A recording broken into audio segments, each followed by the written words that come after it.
I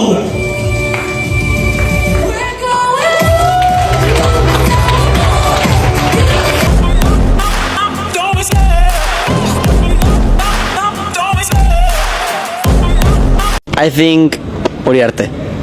It's gonna be a tight race, but I hope Feda for sure. Well, I think it's going to be nice between Brian and Veda, so we will see. How was free practice for you? Yeah, I'm very happy. Pemirsa, tahan dulu cemilan dan jangan ganti channel. Karena kali ini kita bakal bahas kabar panas dari lintasan balap yang gak kalah seru dari sinetron Jam Prime Time. Bayangin aja, salah satu rival berat pembalap kebanggaan Indonesia, Veda Ega Pratama, lagi jadi anak emas di rumahnya sendiri. Namanya Hakim Danish. Iya, yang sering bikin heboh di ajang Red Bull Rookies Cup itu. Kali ini dapat perlakuan super istimewa dari KTM menjelang debutnya di Moto3 Malaysia 2025. Jadi ceritanya, si Danish ini kayak lagi dapat tiket VIP di konser idola sendiri. Karpet merah udah digelar, spotlight udah nyala, tinggal tunggu penampilan debut yang katanya bakal menggelegar di Sepang. Buat yang belum akrab sama bocah ajaib satu ini, Hakim Danish baru berusia 18 tahun tapi udah punya reputasi sebagai pembalap muda paling menjanjikan di Malaysia. Prestasinya nak main-main, peringkat 3 di Red Bull Rookies Cup. Dan sekarang KTM ngasih dia kesempatan tampil sebagai pembalap wildcard di Moto3 Malaysia. Bahasa gampangnya, ini semacam uji coba resmi buat lihat apakah Danish layak naik kelas jadi pembalap tetap musim depan. Tapi, yang bikin ramai bukan cuma soal debutnya, melainkan perlakuan khusus yang ia terima. Azhan Syafriman Hanef, bos besar dari sirkuit internasional Sepang, sampai turun tangan langsung memastikan semua kebutuhan Danish dipenuhi. Dari sesi latihan ekstra, mesin top tier dari KTM, sampai persiapan teknis yang detailnya kayak latihan tim Formula One. Bahkan kabarnya, timnya sampai nyiapin pit khusus buat Hakim Danish dengan fasilitas yang bikin pembalap lain ngelirik iri. Kalau dibayangkan, kayaknya Danish ini lagi diangkat jadi anak kesayangan di rumah KTM. Bayangin aja, pembalap lain mungkin masih sibuk ngepasin racing suit atau nyari minuman isotonik. Tapi si Danish udah disodorin mesin yang katanya punya performa di atas rata-rata. Wajar aja kalau Syafriman sampai bilang, dia sangat-sangat bersemangat untuk balapan di sini. Ya jelas, siapa yang nggak girang kalau debutnya dikawal penuh dan disokong tim pabrikan besar? Rasanya kayak disuruh tampil di panggung dunia, tapi udah disiapin lighting, make up, dan properti paling mewah. Apalagi ini di rumah sendiri, di Sepang, tempat yang tiap belokan sirkuitnya mungkin udah ia hafal sampai ke batu kerikilnya. Tapi, tunggu dulu. Bagian serunya adalah fans Indonesia langsung pasang radar ke arah sini. Soalnya, nama Hakim Danish ini nggak asing di telinga kita. Dialah rival berat Veda Ega Pratama di Red Bull Rookies Cup.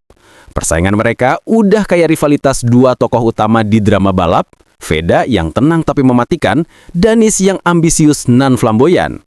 Jadi, ketika Danish dapat mesin terbaik KTM, banyak yang langsung bilang, wah, ini sih siap tempur banget, tinggal tunggu duel epik di lintasan. Dan buat penonton Moto3 Malaysia nanti, ini bakal jadi tontonan wajib.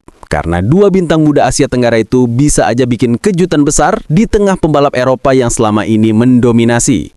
Kalau Veda sukses musim depan, sementara Danish memanfaatkan wildcard ini dengan hasil cemerlang, dunia Moto3 bakal makin panas dari obrolan netizen tiap Senin pagi.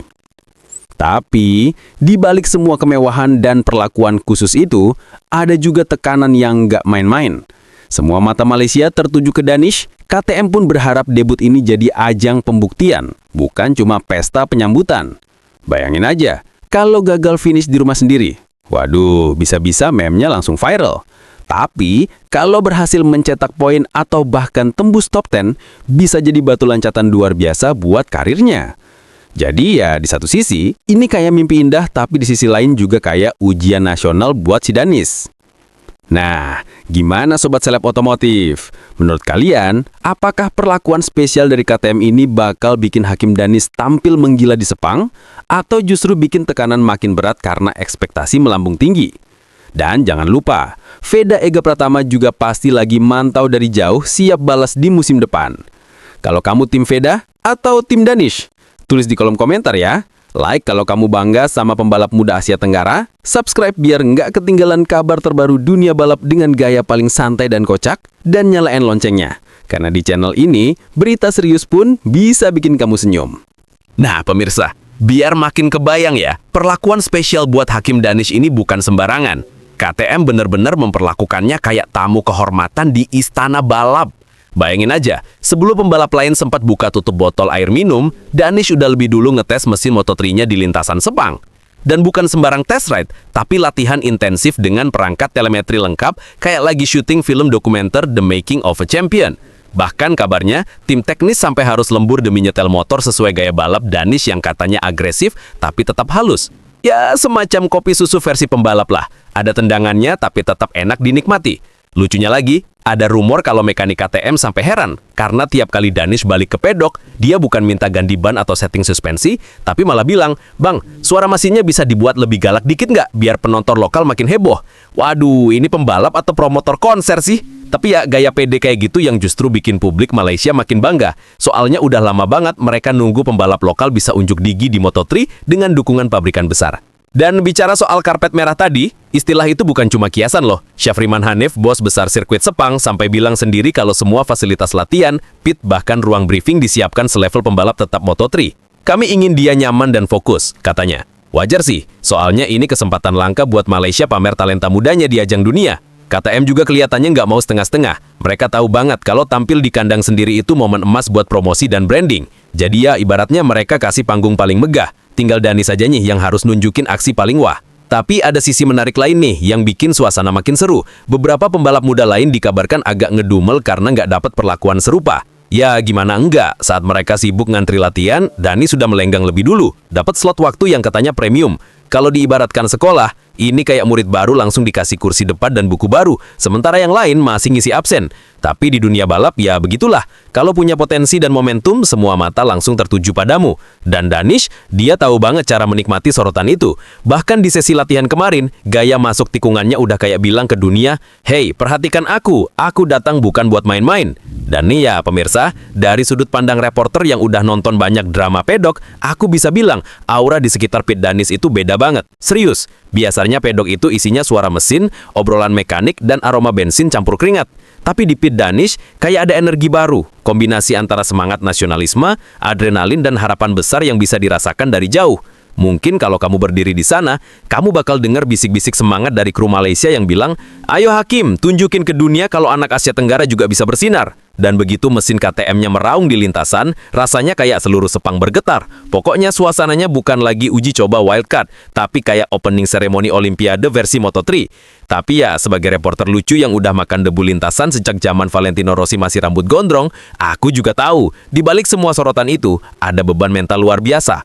Danish nggak cuma bawa nama dirinya, tapi juga gengsi negara dan ekspektasi ribuan fans. Dan kalau dia salah tikungan dikit aja, wah bisa langsung trending di X besok paginya lengkap dengan meme kocak. Tapi itulah dunia balap, antara gemilang dan gagal cuma dipisahkan setengah detik. Jadi ya kalau aku jadi Danish mungkin aku udah keringetan duluan sebelum start lampu hijau nyala. Namun dengan semangat dan dukungan segede itu, rasanya bocah ini nggak bakal nyanyain kesempatan emasnya. Jadi tunggu aja pemirsa, debutnya nanti bisa jadi awal dari cerita baru yang bakal bikin dunia Moto3 lebih berwarna dan lebih berisik tentunya. Karena fans Malaysia terkenal heboh. Nah, pemirsa, bagian ini nih yang paling seru.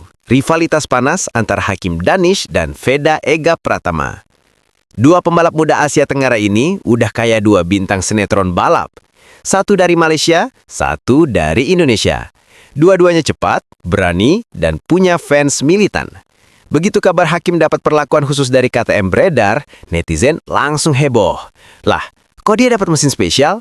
Veda kapan? Bahkan muncul meme kocak rival tapi beda nasib. Tapi, justru disitulah menariknya. Karena persaingan mereka bukan cuma soal siapa yang paling cepat, tapi siapa yang paling cerdas membaca momentum. Veda itu kalem, fokus, dan misterius. Sementara Danish lebih ekspresif dan flamboyan. Kalau Veda itu senyum tipis setelah menang, Danish bisa selebrasi kayak baru juara dunia.